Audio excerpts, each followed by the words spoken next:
How is this possible? Are these kids mine? I'm sorry, but I can't get married to Hana. How can you do this to my daughter in public? I can't let my children live with a father like you.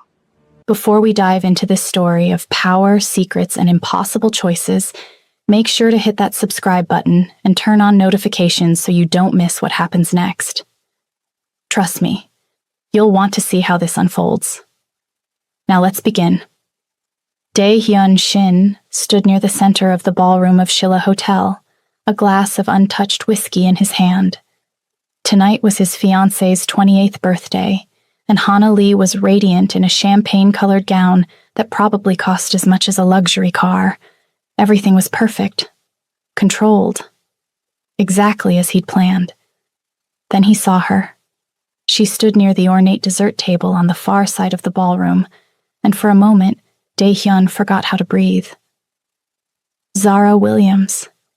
It had been 8 years, but he would have recognized her anywhere. She was 28 now, a stunning young woman with light brown skin that seemed to glow under the chandelier light. Her long black hair was pulled back in a sleek, straight ponytail that fell past her shoulders. She wore a simple navy dress that stood out among the designer gowns precisely because of its simplicity, its elegance. But Dae-hyun wasn't looking at her. He was staring at the 2 children holding her hands, a boy and a girl, maybe 7 years old, mixed race, light-skinned with distinctly Korean features.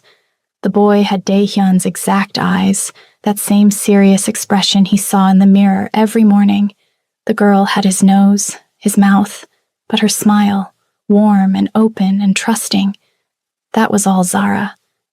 The whiskey glass trembled in his hand, just slightly, just enough. "Excuse me," he said to Hana, his voice perfectly controlled even as his heart hammered against his ribs like it was trying to escape. "I need to make a call." He moved through the crowd with the same measured pace he always used, giving no indication that his entire world had just tilted on its axis. But every step brought him closer to Zara, closer to those children, closer to questions he didn't know how to ask. She saw him coming. Her eyes widened, and her hand tightened on the little girl's shoulder. The boy looked up at his mother, sensing her tension with the instinct children have for knowing when adults are afraid. Dae-hyun reached them just as they were turning toward the exit. "Zara." She froze, turned, met his eyes with a complicated expression that held 8 years of absence, of secrets, of everything they'd never said. "Dae-hyun." Her voice was exactly as he remembered, soft, melodic, with that slight American accent that had always charmed him. But now there was wariness in it, and something else. Protection. "We were just leaving." "Who are they?" He gestured to the children, his hand remarkably steady considering the earthquake happening inside his chest. "Mom? Who's this man?" The boy looked up at Dae-hyun with open curiosity. His eyes. His son had his eyes. "Someone I used to know, Elijah." "Come on, we need to go." Zara's hand found the girls. "Naya, sweetheart." "Wait." Dae-hyun's voice came out sharper than he intended. Several nearby guests glanced over. He lowered his voice, leaned in. "The balcony. Now, please." Zara looked at the children, then back at him. Something in his expression must have convinced her, because she nodded once, curtly. "Stay right here," she told the twins. "Don't move. I'll be right back." She followed him through the French doors onto a private balcony that overlooked the glittering Seoul skyline. The moment the door closed behind them, cutting off the party noise, Dae-hyun turned to her. "Explain. Now." Zara crossed her arms, and he noticed her hands were shaking. "Mina invited us. She volunteers at the children's hospital where I work. She's been wonderful to the pediatric ward, always bringing donations, spending time with the kids. She had no idea who I was to you. She just thought I was a nurse who might enjoy an elegant evening out. That's not what I'm asking about." I know what you're asking about. Her voice broke slightly. They're yours, Daehyun, Elijah, and Naya. They're 7 years old. And before you ask, yes, I'm sure. The confirmation hit him like a physical blow, even though he'd already known. Had known the moment he saw them. Why didn't you tell me? Because I found out who you really are. The words came out fierce, angry. 8 years ago, when I was 2 months pregnant, I saw the news. The warehouse fire in Gangnam. 23 people dead. Bodies burned beyond recognition, and everyone kept whispering one name, yours, Daehyun Shin. The man I thought I knew. The man I thought I loved. He remembered that night. A rival gang had tried to move into his territory. He'd responded with the kind of decisive violence that ensured no one would try again. It had been necessary, strategic, the cost of maintaining power in a world where mercy was fatal. So you ran, he said flatly, so I protected my children. Zara's eyes blazed. I did research, real research, and I found out everything. The smuggling, the extortion, the people who disappeared when they crossed you. You weren't the man I met at that hospital fundraiser. You were a monster in a nice suit. I never lied to you about who I was. You never told me the truth either. She wrapped her arms around herself. I couldn't raise children in your shadow, Daehyun. I couldn't watch them grow up thinking that violence and fear were normal.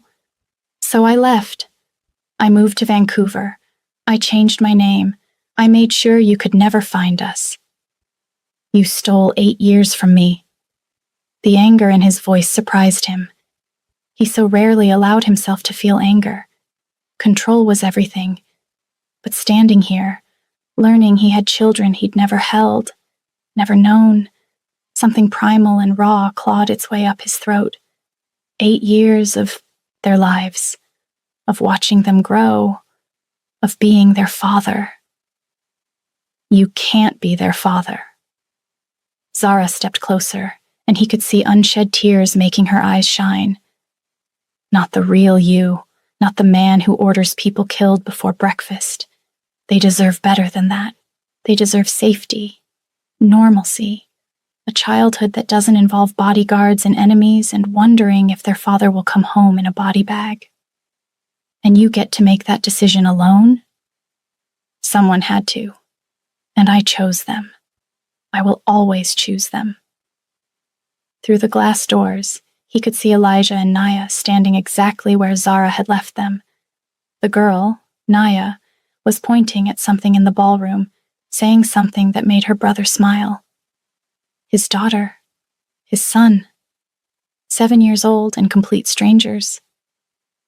We're flying back to Vancouver tomorrow, Zara said quietly. First thing in the morning. Let us go, Daehyun. Let us disappear again. It's better for everyone, especially for them. Better? He turned back to her. You think it's better for children to grow up without a father? Better than growing up with a father like you. The words should have stung. They didn't, because she was right, and they both knew it. In his world, family was weakness. Love was a weapon enemies used to destroy you. He'd seen it happen a dozen times. Powerful men brought down because someone threatened their wife, their children, their one soft spot in an armor of calculated cruelty. His phone vibrated in his pocket. Probably Hana wondering where he'd disappeared to, or Thomas, his second in command, reporting on some business that needed his attention. The Empire didn't pause just because his personal life had detonated. I need to get back to them, Zara said, moving toward the door. This was a mistake. Coming here was a mistake. Zara. She paused, hand on the door handle. What are they like?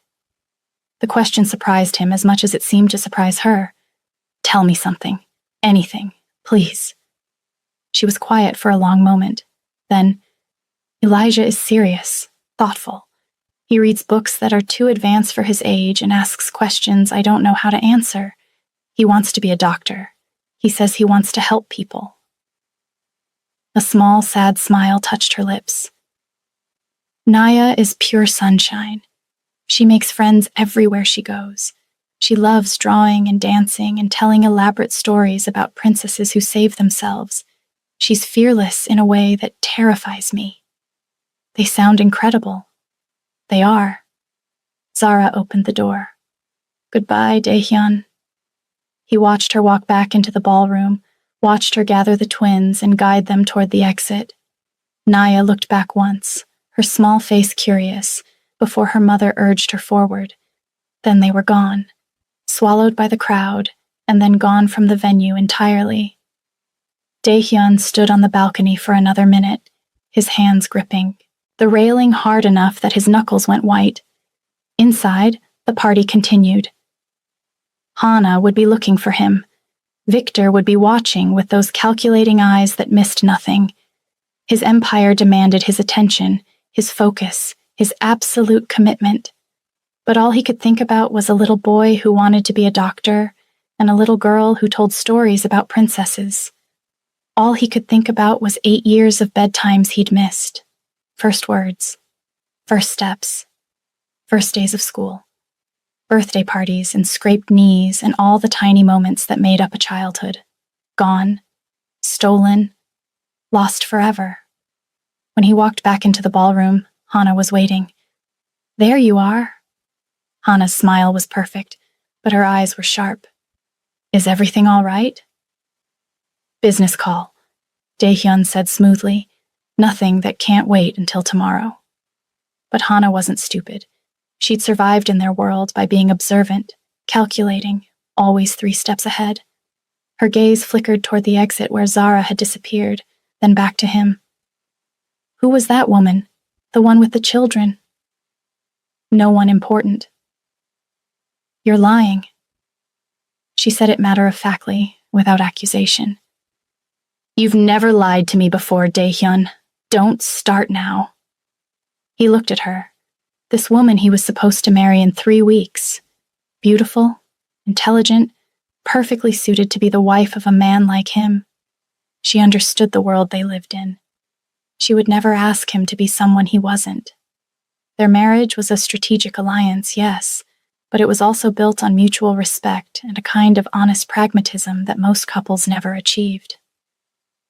Her name is Zara Williams, he said quietly. I knew her a long time ago, before you and I met, before any of this. He gestured vaguely at the ballroom, the life they'd built. And the children? Daehyun didn't answer, didn't need to.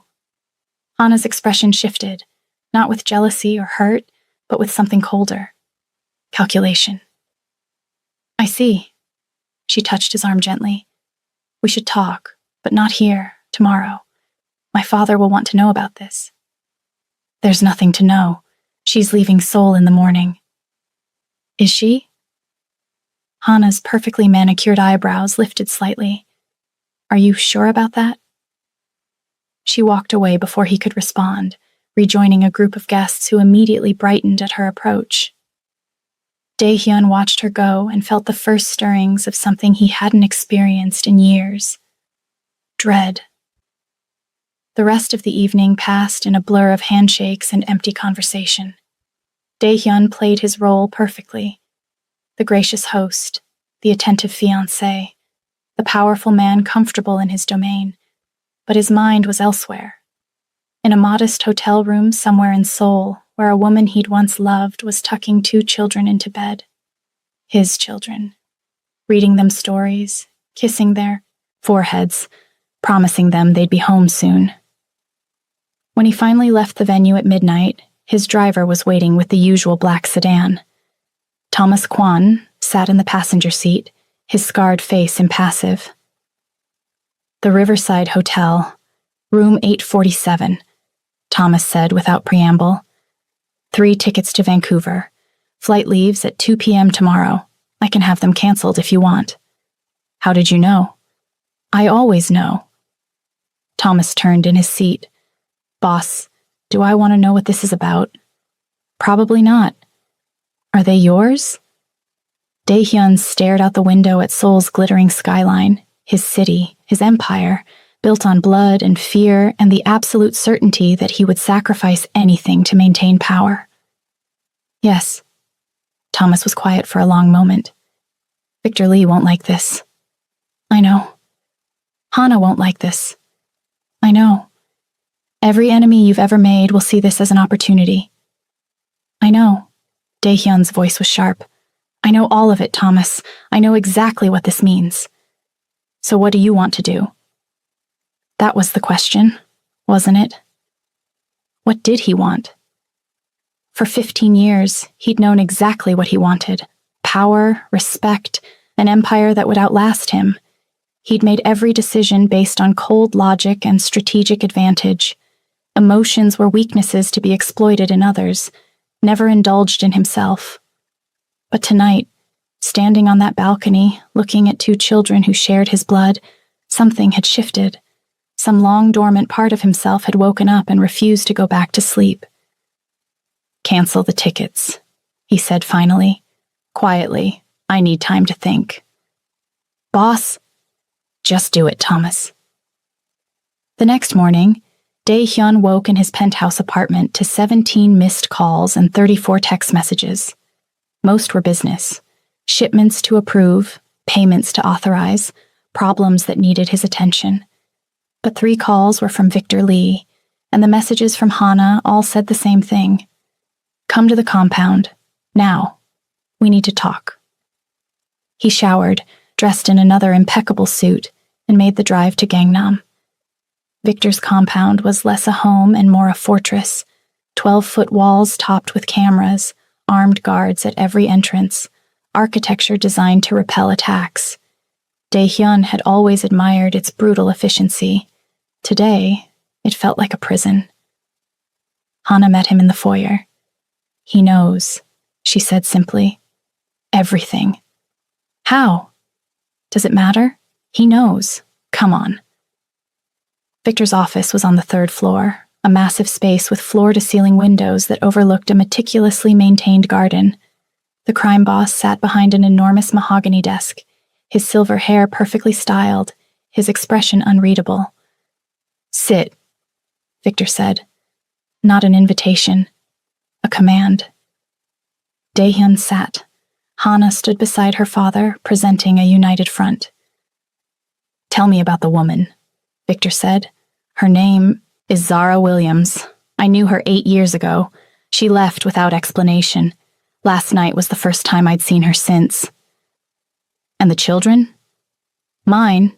Twins. 7 years old. Victor nodded slowly, as if confirming something he'd already known. I had her investigated this morning, the moment Hana told me.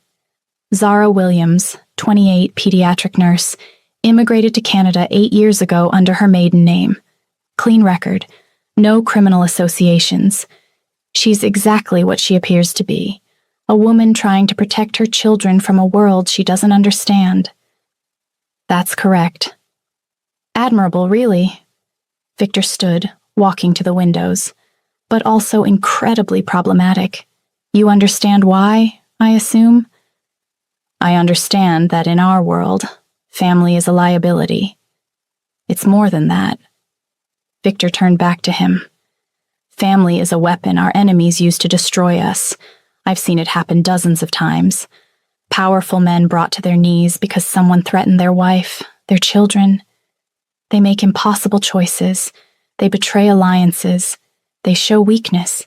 And in our world, weakness is fatal. I'm not weak. No, you're not. You're one of the most ruthless men I've ever known. That's why I agreed to this marriage. That's why I trusted my daughter to you. Victor's expression hardened. But those children change everything.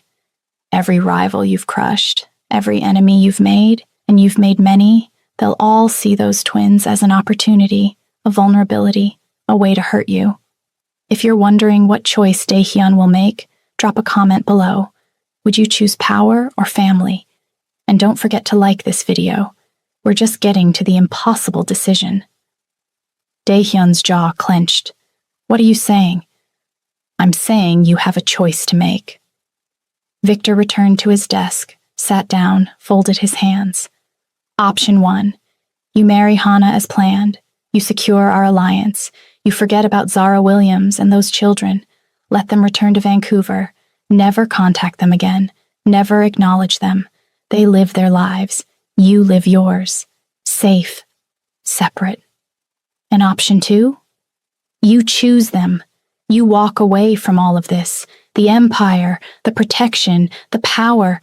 But understand, the moment you do that, you become a target. And so do they. Every man you've wronged will see them as justice waiting to happen. How long do you think that woman and those children will survive once word gets out that you've shown weakness? The words hung in the air like poison gas. Hannah spoke for the first time. I've known about her for years, Dae-hyun. About Zara. I've had people watching her since you and I started this arrangement. I knew she existed. I knew she'd disappeared. I tolerated it because she was gone, and because I understood that even men like you have pasts. How thoughtful of you, Dae-hyun said dryly. But if you acknowledge those children, you show weakness to the entire underworld. You prove that you can be controlled, manipulated, hurt through something other than direct force. That makes you vulnerable. That makes me vulnerable. That makes my father vulnerable. I won't accept that. Victor nodded. The wedding is in 3 weeks. The engagement gala is in 4 days. Saturday night. That's when we'll make the formal announcement to all our associates, all our allies. You'll stand beside Hannah and commit publicly to this alliance. And if I don't, then you're on your own. Victor's voice was cold, final. No alliance, no protection. And I'll make sure every criminal organization in Asia knows that Dae-hyun Shin has a woman and 2 children he cares about more than his empire. I wonder how long it will take before someone uses them against you. A week? A day? An hour? Dae-hyun stood, his hands curled into fists at his sides. Every instinct screamed at him to flip the desk, to grab Victor by his expensive tie, and remind him exactly why people feared the name Dae-hyun Shin. But that would prove nothing except Victor's point, that he could be baited, that he could lose control. How long do I have to decide? 4 days, Victor said. Saturday night, engagement gala. Make your choice and announce it to the world. Dae-hyun walked out without another word. Hannah followed him to the elevator. I know you think I'm being cruel, she said quietly, but I'm being practical. This is the world we live in. Love is a luxury we can't afford. Is it? He looked at her. Have you ever loved anyone, Hannah? I love my father. I love the life we've built. I love the security that comes from making smart decisions instead of emotional ones. She pressed the elevator button. And I respect you, Dae-hyun. I respect your intelligence and your strength. That's more than most couples in our world can say. The elevator doors opened. He stepped inside. 4 days, Hannah reminded him. Choose wisely. Dae-hyun spent the rest of the day in his office, staring at the Han River and trying to think strategically, but every calculation led back to the same impossible equation. Choose power, lose his children, choose his children, lose everything else, and possibly get them killed in the process. At 4 p.m., Thomas entered without knocking. The tickets were canceled. She tried to rebook twice. Both times, mysteriously, the system crashed. Thomas sat down across from him. She's still at the hotel. The kids spent the morning at a nearby park. She's scared, boss. She knows someone's keeping her here. I need to talk to her. That's probably not wise. I don't care about wise right now. Thomas sighed. There's a park 2 blocks from her hotel. Hangang Park, by the river. Take her there. Public, but easy to, secure. I'll have men positioned around the perimeter. Discreet. Set it up for tomorrow morning, 9 a.m. After Tomas left, Dae-hyun opened his laptop and did something he hadn't done in years. He looked at social media. Zara didn't have much of an online presence, but there were a few photos on a mostly private Instagram account. Pictures of the twins at a playground, Halloween costumes, Elijah as a scientist, Naya as a superhero, a birthday cake with 7 candles. Everyday moments that he'd missed entirely. His phone buzzed, a text from an unknown number. I know you're keeping us here. Whatever you want, the answer is no.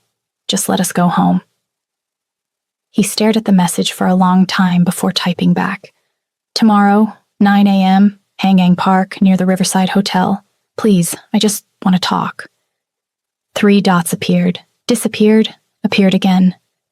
Finally, if you bring anyone, if this is some kind of trap, I swear to God, it's not. Just me. Just you.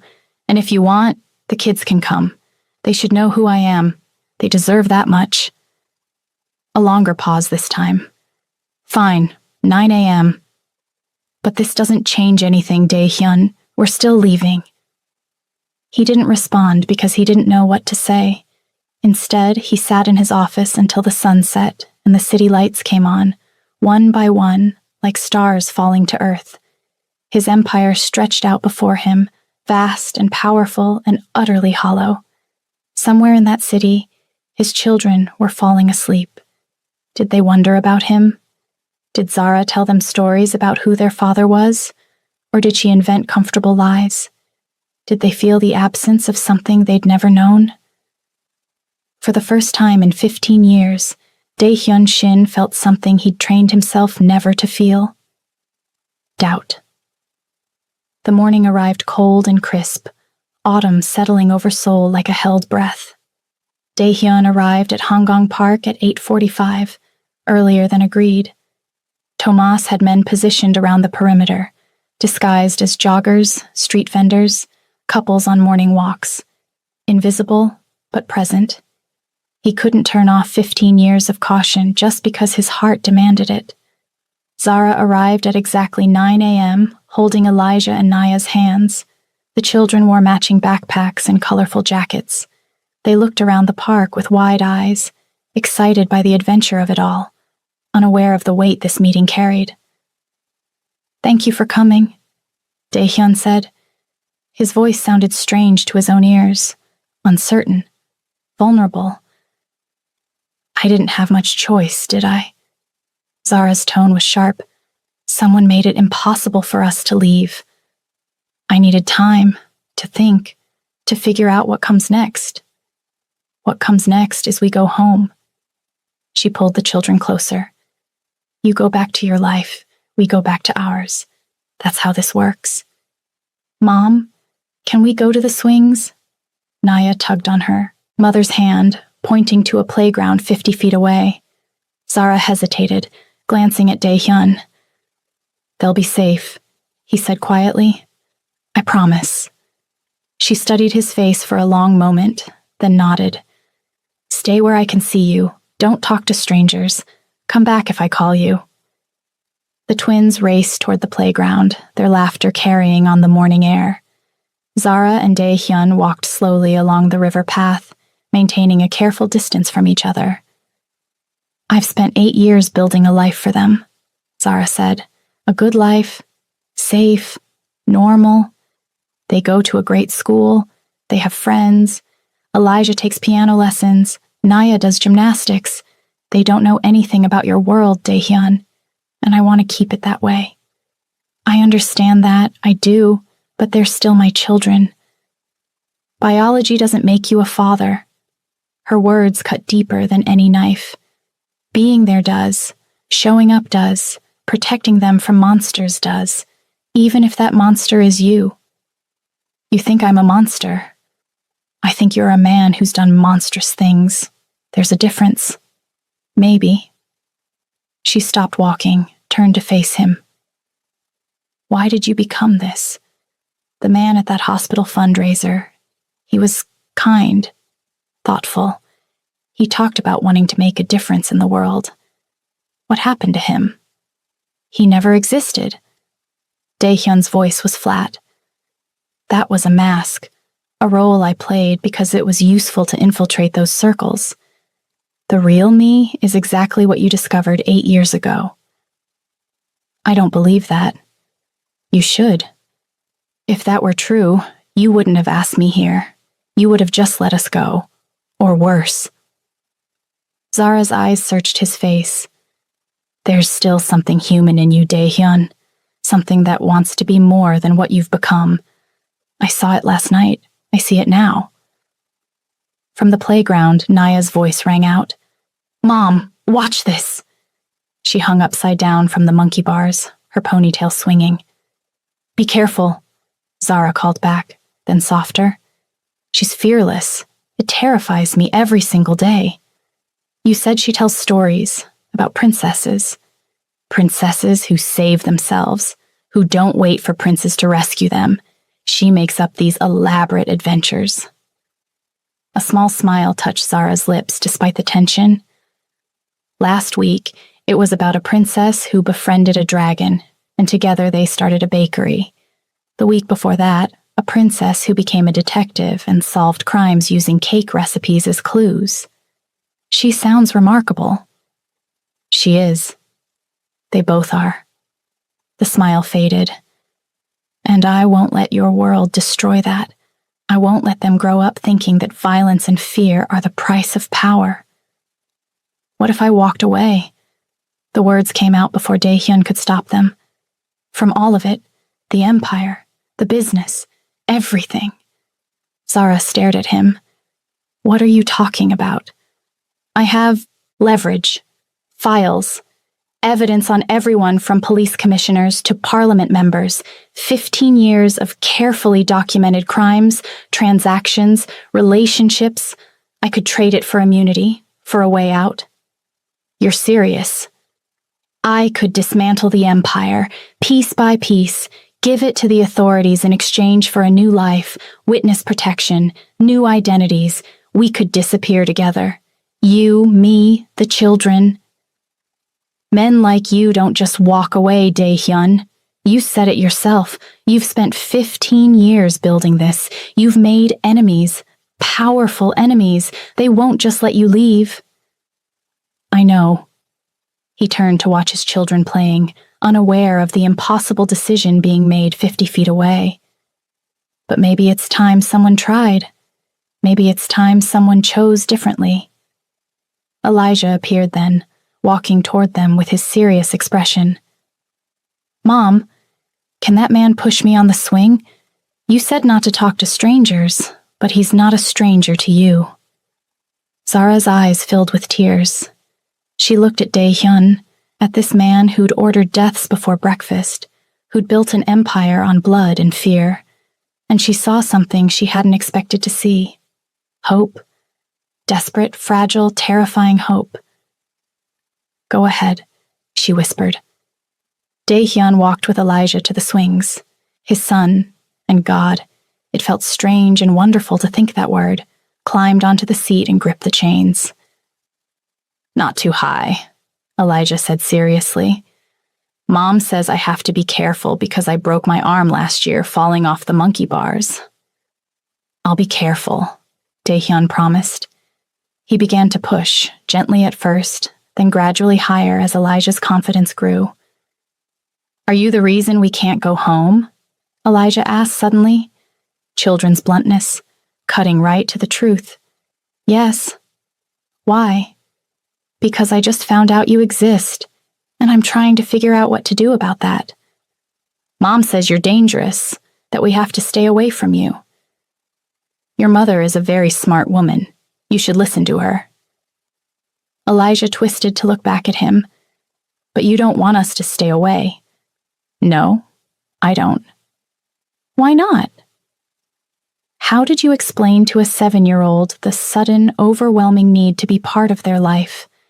How did you articulate the hollow ache of 15 years of ruthless success that suddenly meant nothing compared to 5 minutes pushing your son on a swing? Because you're my son, Daehyun said simply, and I've already missed too much. Naya ran over then, demanding her turn. For the next 10 minutes, Daehyun pushed his children on the swings, and it was the most normal, mundane, perfect thing he'd ever done. They laughed. They competed to see who could go higher. Naya told him a story about a princess who discovered her father was secretly a wizard, but he'd forgotten all his magic and had to learn how to be regular again. The metaphor wasn't lost on him.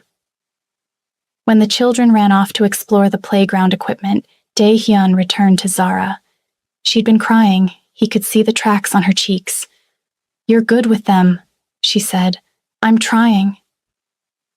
"If you really mean this, walking away, starting over, you need to understand what you're risking, not just for you, but for all of us." "I know." "Do you?" Her voice rose. "Victor Lee won't just let you go. Hana won't forgive this betrayal. Every enemy you've made will come for you. For us.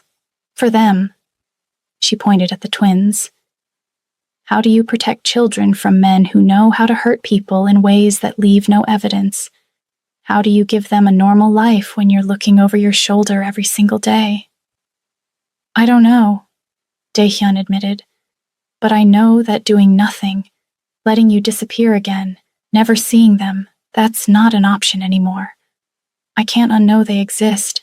I can't pretend this doesn't matter. Mattering isn't enough. Love isn't enough. Not in your world. Then maybe I need to leave my world." Zara was quiet for a long time. Finally, "If you do this, if you really try, I need you to understand something. This isn't about you and me. What we had is gone. This is only about them, about giving them a father who won't get them killed. Can you be that man?" "I can try. Trying isn't good enough. Then I'll succeed. Or I'll die trying." He met her eyes. Better to die trying to live than to live already dead. She studied him for a long moment, then nodded slowly. 4 days, you said, until the engagement gala. We're coming up to the moment of truth. If you're invested in this story, show some love by hitting that like button. And comment below, do you think Daehyun can really change? Let's find out together. 4 days, he confirmed. What happens then? I make my choice, publicly, in front of everyone who matters in my world. And if you choose us, then we run, fast and far, new identities, new lives. I have resources they don't know about, money in accounts they can't trace, allies who owe me favors. It won't be easy, but it's possible. Possible isn't certain. Nothing is certain, but I'm asking you to trust me anyway. The next 3 days passed in a blur of preparation. Thomas helped him encrypt files, set up automated releases, establish escape routes. Offshore accounts were activated. New identity documents were created. Every contingency Daehyun could imagine was planned for, though he knew the real test would come when his carefully constructed world learned he was abandoning it. On the 4th evening, he dressed for the engagement gala in his penthouse, the same Tom Ford suit, the same expensive watch, the same mask of control he'd worn for 15 years. But underneath, everything had changed. His phone buzzed, a text from Zara. We're here, back corner like you asked. The kids think this is an adventure. Another text, this one from Thomas. Last chance to change your mind, boss. Once you do this, there's no going back. Daehyun didn't respond to either message. He simply pocketed his phone and headed to the venue. The grand ballroom was even more spectacular than Hana's birthday party. 1,000 guests this time, every significant figure in Seoul's criminal underworld, plus their legitimate business fronts, politicians, judges, police commissioners, all the people who made empires like his possible. Hana was stunning in a white gown that was clearly meant to evoke wedding imagery. Victor stood nearby, surveying his kingdom with satisfied eyes. Everything was perfect, controlled, exactly as they'd planned. At exactly 9 p.m., Daehyun was called to the stage. A microphone waited. 500 pairs of eyes turned toward him expectantly. This was supposed to be the moment he secured everything: power, alliance, the future of his empire. He saw Zara in the back corner, half hidden behind a marble column. Elijah and Naya stood beside her, dressed in their nice clothes, eyes wide at the spectacle. They had no idea they were watching their father choose between two lives, two futures, two versions of himself. Dae-hyun took the microphone. "Thank you all for being here tonight," he began. His voice was steady, controlled, betraying nothing. "For 15 years, I've built an empire. I've made difficult choices. I've sacrificed everything: my conscience, my peace, any chance at normalcy, for power and respect." Approving murmurs rippled through the crowd. This was the language they understood: sacrifice for success, ruthlessness for results. "But tonight," Dae-hyun continued, "I'm making a different choice." The murmurs stopped. Victor Lee straightened, eyes narrowing. Hana's smile froze. "I can't marry you, Hana. I'm sorry, but this alliance, this life, it's not what I want anymore." Gasps, shocked whispers. Someone dropped a champagne glass, the crystal shattering loud in the sudden silence. Furthermore, Dae-hyun's voice grew stronger. "I'm leaving, tonight, and I'm releasing evidence to the prosecutors, evidence that will expose every corrupt deal, every illegal transaction, every crime that's been committed in these rooms by the people in this room." Chaos erupted. Shouts, threats. Victor Lee surged toward the stage, his face purple with rage. "You're dead," Victor roared. "You're dead before you reach the door. If I don't check in within the hour, everything goes public automatically," Dae-hyun said calmly. "Kill me, you destroy yourselves. Let me go, and your secrets stay secret. Your choice." He stepped down from the stage and walked toward Zara. The crowd parted instinctively, too shocked to react. Immediately, Hana intercepted him halfway, tears of fury streaming down her face. "You're throwing away everything," she hissed. "For what? For a woman who ran from you? For children you don't even know?"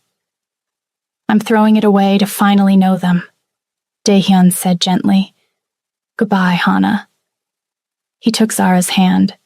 She stared at him with something between terror and awe. "You really did it. I really did it. We need to go, now." They moved quickly through the chaos, Elijah and Naya between them, confused, but sensing the urgency.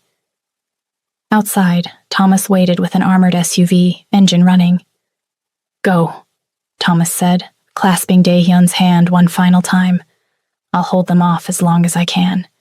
Live well, boss. Be happy." The SUV raced through Seoul's streets toward the private airstrip where a plane waited. In the back seat, Naya climbed into Dae-hyun's lap, suddenly tired from all the excitement. "Are you really our dad?" she asked sleepily. "Yes," he said, his voice breaking. "I really am." "Good," she mumbled, her eyes closing. "Mom says we needed one." 6 months later, a modest house in Portland, Oregon. Daniel Cho, formerly Dae-hyun Shin, helped Elijah with homework at the kitchen table. Long division. He was patient now, something he'd never been in his previous life. Zara came home from her hospital shift, her face tired but smiling. Naya rushed to hug her mother, talking rapidly about her day at school. "Dad made spaghetti," Naya announced proudly. "Did he burn it?" Zara asked, grinning at him. "Only a little," Daniel admitted. They laughed. The sound filled the small house, warm and genuine and utterly ordinary. This was what happiness felt like. Small, simple, real.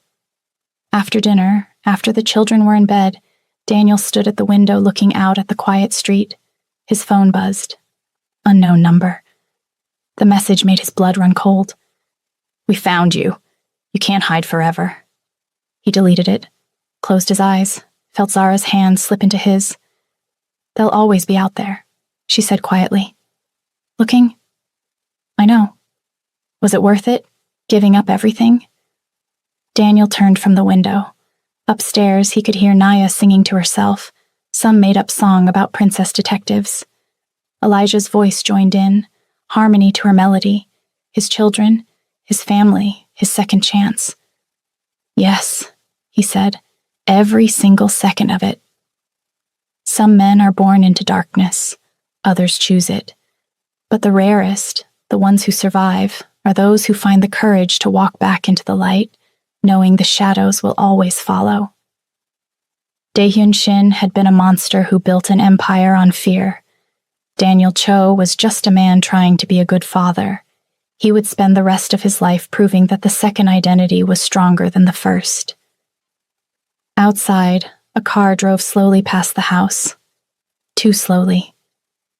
Daniel noted the license plate automatically, the old instincts impossible to kill entirely.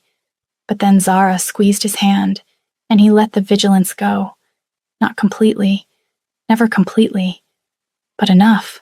Enough to live, enough to love, enough to be finally the man those two children upstairs deserved. The shadows would always follow. But for tonight, for this moment, the light was enough. If this story moved you, don't forget to subscribe for more powerful narratives about redemption, choice, and the courage to change. Drop a comment telling us what you thought. Would you have made the same choice? And share this with someone who needs to hear this message today. Thanks for watching. See you in the next story.